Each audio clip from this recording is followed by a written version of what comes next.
If you're looking for quality, budget-friendly cabinets for your shop or workspace, you came to the right spot. In this video, I'm going to walk you through exactly what you need to make this entire row of cabinets. I'll give you everything you need from the hardware to material lists. I'll even give you all the cut sizes, so all you have to worry about is making the cabinets. So without further ado, let's get into it.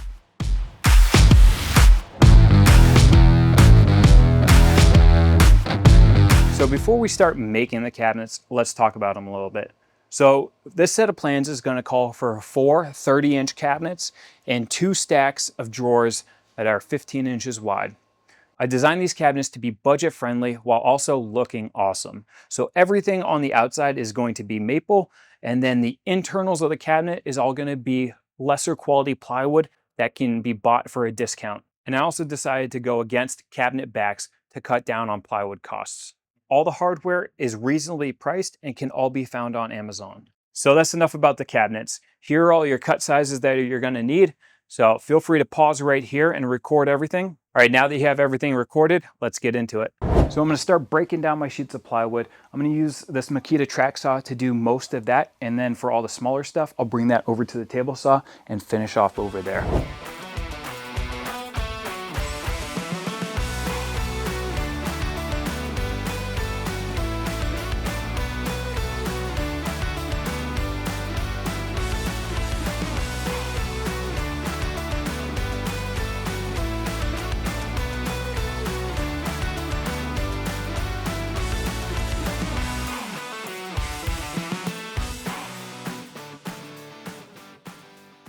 All right, with all the side panels cut out, it's time to cut out all the kicks. So I'm gonna be marking those out and then cutting those out with this Bosch jigsaw.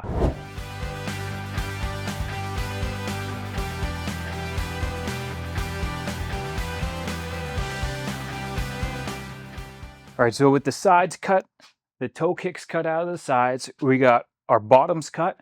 Next thing we need to do before assembly is get all of our stretchers cut. So let's go do that. We'll put some pocket holes in them and get them ready so we can get these assembled. For these stretchers, we're going to be using 3-inch stock. So that's going to give us enough backing to hold on to those studs well enough when we go to mount it, but also avoid the cost of having to use a full sheet of plywood on the backs of each of these cabinets.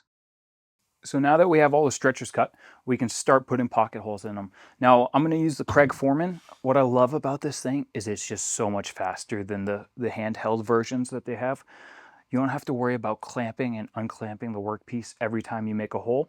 As you pull down the handle, you have a clamp that actuates with the handle pulling, so it puts pressure on your material so it doesn't move, and it's just so much faster than the handheld versions.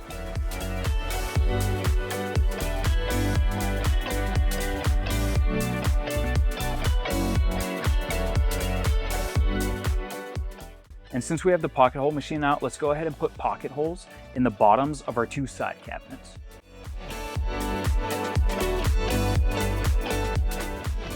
Now that we have everything cut, let's grab our sides, our bottoms, and our stretchers and put this cabinet together. I've marked the face side of my end cabinet so I know not to screw into that side. On the inside of the cabinet boxes, I'll measure up 4 inches and mark a line. This will give me a reference to align the bottom of the cabinet to. On the outside face of my hidden side, I'll measure up 4 3/8 and make 5 evenly spaced marks across that line. I'll then go in with a countersink bit and countersink all of those holes. To help with the assembly of the cabinet, I really like using these corner clamps. They really help keep everything square as I'm assembling and kind of just give me some rigidity as I align and glue everything up.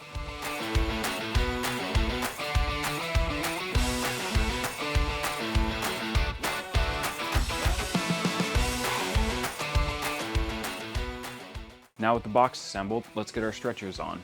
I'll start with putting the top on first and then flip the box around and put the backs on.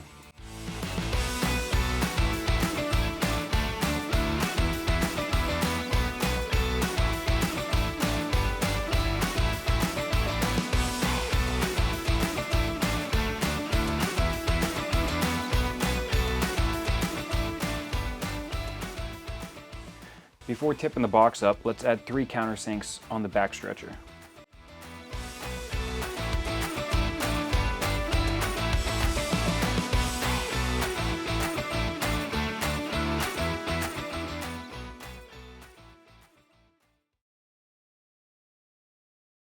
Now that we got the boxes assembled, let's get all of our drawer pieces cut out. We'll put those together and install them in our boxes.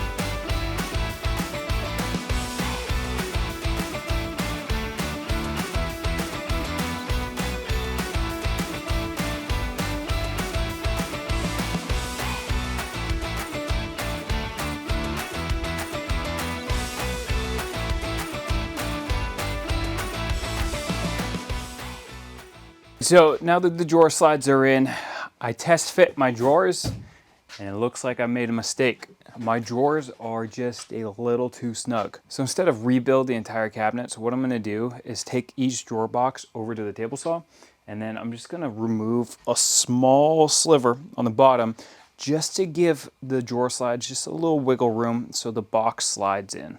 And now they just slide right in. So that'll be perfect.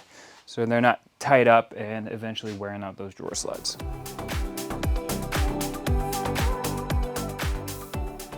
We've got our boxes assembled, our drawers installed. It's time to cut some doors. I'll put the size and quantity of the doors on screen for you guys to reference. One thing to keep in mind when cutting out your doors is you're gonna want all the grain direction to face the same way. You don't want to be stuck with one door that has horizontal grain and a whole row of vertical grain.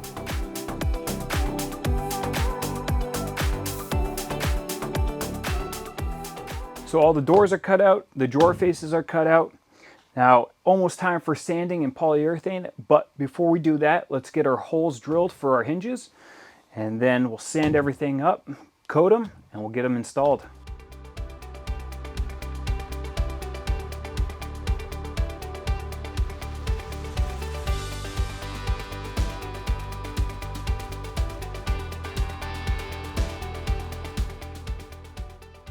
Doors and drawer faces are sanded. It's now time for some poly. I'm just going to be using a water-based satin polyurethane. I'm going to put 2 coats of this on, give it a sand in between coats, and they'll be ready to go.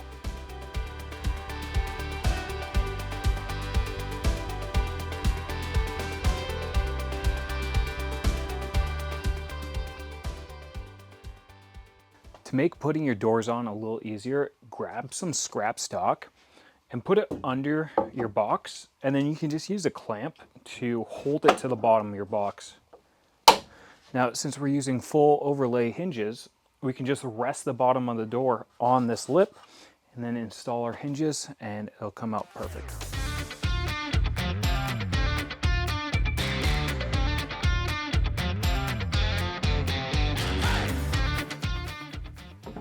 All right, so I've got my boxes set on the wall, roughly where I want them. I'm gonna get my laser, get some shims, and start setting these boxes.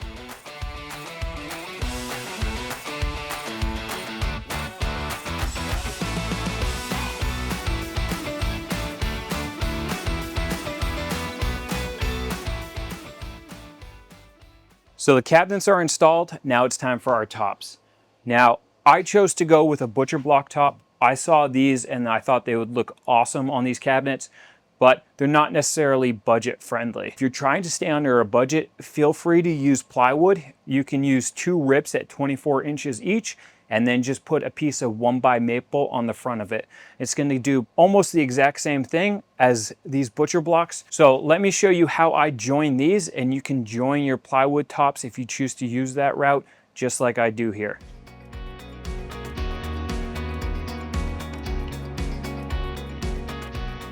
All right, guys, if you made it this far in the video, I assume this might be a project you want to take on.